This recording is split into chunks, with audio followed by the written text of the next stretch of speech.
നമ്മുടെ സമരം ആരംഭിച്ചിട്ടുള്ള വാസ്തവം പറഞ്ഞാല് നമ്മൾക്ക് ഇതുവരെ ഒരുപാട് പ്രതീക്ഷകളുണ്ടായിരുന്നു. ഈ വഞ്ചകൻ എല്ലാവരോടും പറയും അടുത്ത ആഴ്ച ഫണ്ട് ബോംബെന്ന് വരും, മറ്റേ ആഴ്ച ചെന്നൈയിൽ നിന്ന് വരും, എന്റെ വക്കീലും ചാർട്ടേഡ് അക്കൗണ്ടന്റ് അങ്ങോട്ട് പോയിട്ടുണ്ട് ഇങ്ങോട്ട് പോയിട്ടുണ്ട്, അങ്ങനെ പലതും പറയും. ചാർട്ടേഡ് അക്കൗണ്ട് പോയിട്ടുണ്ട്, അവിടെ ചെന്നപ്പോ സ്റ്റാമ്പ് പേപ്പർ കിട്ടിയില്ല, NRI ഫണ്ട് വരാണ്ട്, മൊബൈൽ ഫോണിൽ ടെക്സ്റ്റ് മെസ്സേജ് കാണിക്കും, ഞാൻ 200 കോടിയുടെ അഗ്രിമെന്റ് ഒപ്പിട്ടുണ്ട് എന്ന് പറഞ്ഞ് മൊബൈൽ ഫോണിൽ ചിലർക്ക് കാണിച്ചു കൊടുക്കും. ഇങ്ങനെ ഇത് ഞാൻ 4 വർഷം മുമ്പേ ഈ വഞ്ചകനാന്ന് മനസ്സിലായിട്ടുണ്ട്. നമ്മുടെ പാലേക്കരയിലുള്ള വലിയൊരു ബിൽഡിങ്, ആരുടെ ബിൽഡിങ്ങാണ്, വലിയൊരു ബിൽഡിങ് അയാൾ മൊബൈലിൽ ഫോട്ടോ എടുത്ത് വന്നിട്ട് പറഞ്ഞു ഈ ബിൽഡിങ് എൻ്റെയാണ്, ഈ ബിൽഡിങ് കൊടുത്തിട്ട് എനിക്ക് അന്ന് 50 കോടി പാസ്സാക്കിയിട്ടുണ്ടെന്ന് പറഞ്ഞു.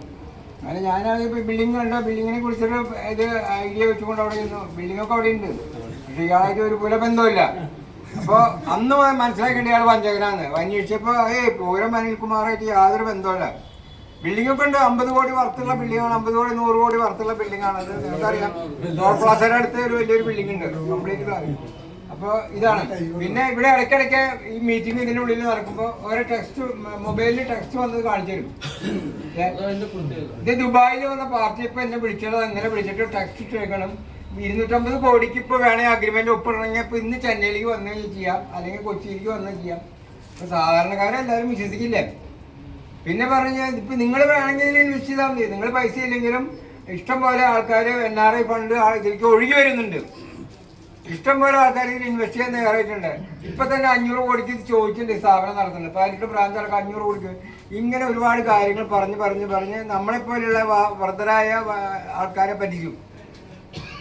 എല്ലാവർക്കും അധ്വാനിക്കാണ്ട്, അല്ലെങ്കിൽ നമ്മൾ കൈ തന്നെയാണ് മീൻ പിടിക്കണം എന്നൊരു ആഗ്രഹത്തിനുണ്ടല്ലോ. നമ്മൾ കഷ്ടപ്പെട്ട് സമ്പാദിച്ച പൈസ ഇവിടെ വന്ന് ഇതുപോലെ വന്ന് സമരം ചെയ്ത് മുദ്രാവാക്യം വിളിച്ചും ഇംഗ്ലാവും ചെയ്ത് ഒരുപാട്. ഇപ്പം ഞാനും വിജയനും രാഹുലും ജോസൊക്കെ ഓടിയിട്ടുള്ള ഓട്ടം ഞങ്ങൾക്ക് അറിയുള്ളൂ. അപ്പോൾ കഴിഞ്ഞ ആഴ്ച ഞങ്ങൾ തിരുവനന്തപുരം പോയി, 2 ദിവസം പോക്കാണ്.